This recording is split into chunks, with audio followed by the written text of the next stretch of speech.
How to score 60 plus in NEET. As we all know हमारा नीट का exam 5 मई को होने वाला है। दैट मीन्स अभी हमारे पास सिर्फ लास्ट के 3 मंथ्स बचे हैं, बट अभी भी मॉक टेस्ट में आप लोगों का स्कोर 250-300 नंबर से ऊपर नहीं आ रहा है।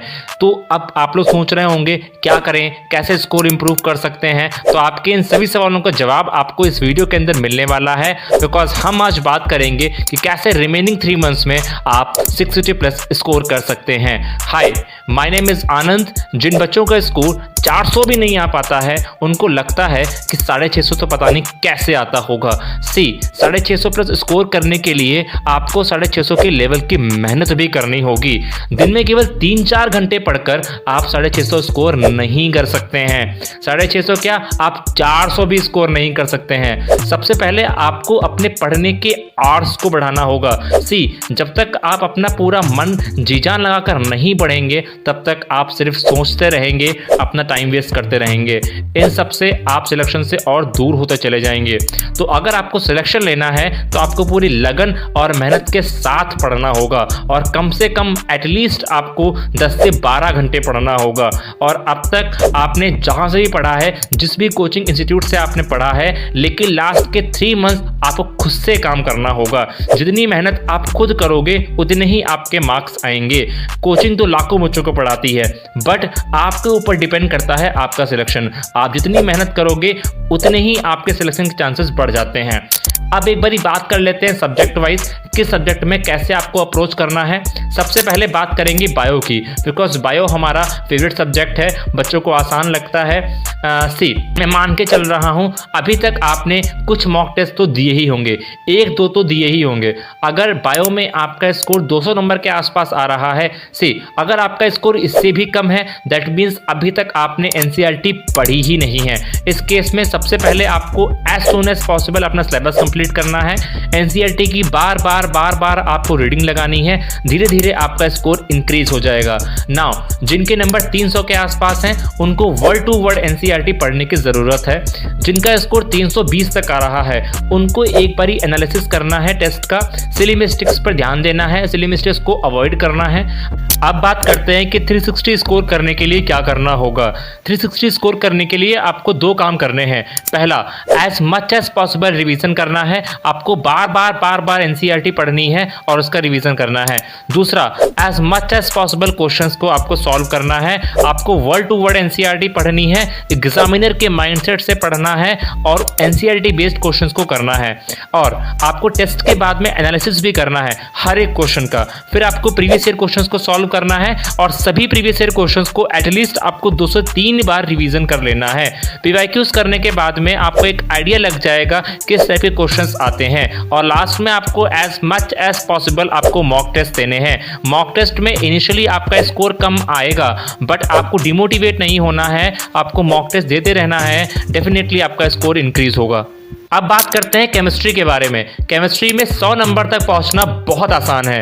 याद रखना, आसान सिर्फ उनके लिए है जिन्होंने पढ़ा है, मेहनत की है। अगर आपका स्कोर 100 से भी कम आ रहा है, इसका मतलब अभी तक आपने बुक ही नहीं उठाई है, आपने पढ़ा ही नहीं है। सबसे पहले आपको इस केस में 1 शॉट वीडियोस देखने हैं। यूट्यूब पर आपको बहुत सारे वीडियोस मिल जाएंगे। सबसे पहले आप वीडियोस देखिए, देन वीडियो देखते वक्त आपको नोट्स बनाने हैं। नोट्स बनाने का मतलब ये नहीं है कि आप पूरी थ्योरी वहां पर लिख रहे हैं। नोट्स में सिर्फ मेन पॉइंट्स और कंसेप्ट ही आपको लिखना है। और इसके बाद आपको एनसीईआरटी बेस्ड क्वेश्चंस करने हैं, और एनसीईआरटी के ही क्वेश्चंस करने हैं। चैप्टर्स के बीच में आपको बहुत सारे क्वेश्चंस दिए होते हैं जो कि सॉल्व होते, कुछ क्वेश्चंस है, कुछ अनसॉल्व होते हैं, उनको आपको पहले करना है। फिर आपको प्रीवियस ईयर क्वेश्चंस को सॉल्व करना है, और एटलीस्ट आपको 2 से 3 बार पीवाईक्यूज करने हैं, बिकॉज इससे आपको एक आइडिया लग जाएगा किस टाइप के क्वेश्चंस आते हैं, किस चैप्टर के किस कंसेप्ट से मैक्सिमम क्वेश्चंस बनते हैं। पीवाईक्यूज करना बहुत इंपॉर्टेंट है यार, ठीक है। अब बात करते हैं उन बच्चों के जिनका स्कोर 130 आ रहा है। 130 नंबर स्कोर बुरा नहीं है। आप लोग अगर एनालिसिस करते हैं अपनी गलतियों का कि गलतियां कहाँ हो रही हैं, अगर कंसेप्ट वीक हैं तो 1 शॉट देखिए। अगर आप सिली मिस्टेक्स कर रहे हैं तो सिली मिस्टेक्स पर ध्यान दीजिए और उन्हें अवॉइड करिए, राइट। अगर हम बात करें फिजिकल की, तो फिजिकल में क्या होता है कि फिजिकल में सबसे बड़ी मिस्टेक होती है बच्चों की कैलकुलेशंस में। सो देखिए कैलकुलेशंस कैसे आपके स्ट्रांग होंगी, आप अगेन एंड अगेन बहुत सारे एमसीक्यूज करिए और लास्ट में कैलकुलेशन वाला पार्ट बहुत ध्यान से करिए, इससे आप अपनी मिस्टेक्स को अवॉइड कर सकते हैं। सो ये तो बात हुई केमिस्ट्री की। अब बात करते हैं फिजिक्स के बारे में। नाम सुनते ही बच्चे डर गए होंगे। अगर फिजिक्स में आपका स्कोर 50 के आसपास है, दैट मीन्स आपने फिजिक्स उठाई ही नहीं है। आप खौफ के चक्कर में फिजिक्स पढ़ते ही नहीं हैं।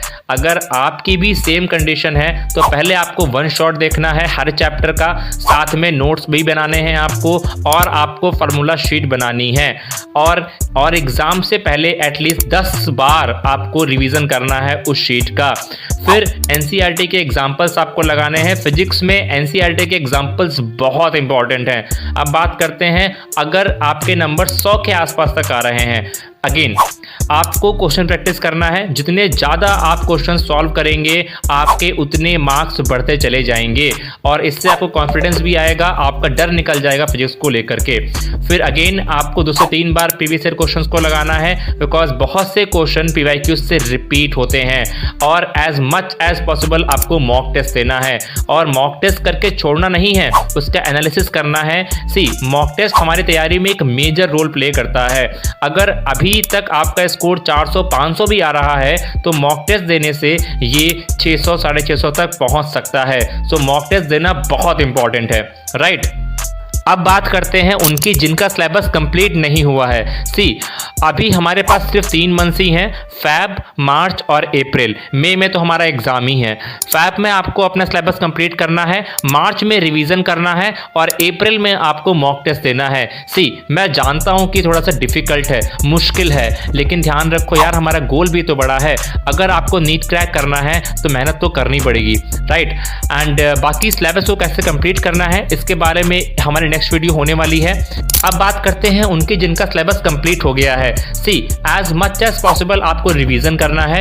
एटलीस्ट आपको 3 से 4 बार तो रिवीजन करना ही करना है। साथ में मॉक टेस्ट आपको देते रहना है, जितने पॉसिबल हो सके आप मॉक टेस्ट दीजिए। लास्ट के 1-2 मंथ तक मोस्टली बच्चे 400-500 नंबर तक ही स्कोर करते हैं, बट इन महीनों में आप जितनी मेहनत करोगे उतना इंप्रूवमेंट होगा आपके स्कोर में। तो यार अब जान लगाने का वक्त आ गया है, खूब मेहनत करो और अपने सपने पूरा करो। If you have any doubt then tell me in the comment section, I will definitely take your doubt and try to answer that question. But आपको सिर्फ पढ़ना है, पढ़ते रहिए। मिलते हैं अपनी अगली वीडियो में। Thank you so much, bye.